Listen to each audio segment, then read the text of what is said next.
పేదల పక్షాన ఉంటాడు కాబట్టి, పట్టాదారుల పక్షాన ఉంటాడు కాబట్టి ఈ స్థలం ద్వారా మేము రాలే.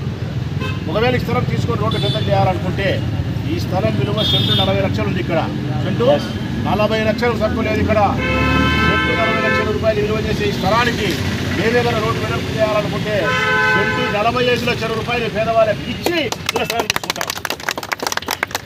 లేదప్ప దౌర్జన్యం చేస్తారా మీరు?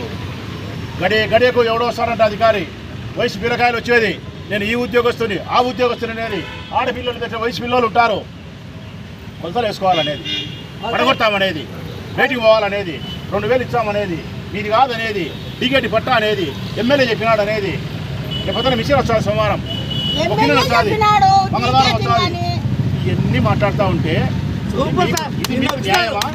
మీకు భావ్యమా? ఏమన్నా ఆడపిల్లలు ఉండే ఇళ్ళలోకి, మహిళలు ఉండే చోటికి గడియకు వచ్చి మీరు బెదిరించాల్సిన అవసరం ఏముంది? అపరరాత్రి అర్ధరాత్రి నిద్ర లేకుండా సంవత్సరాల తరబడి వాళ్ళ పట్టాదారులను పట్టుకొని మీరు పీడిస్తారా?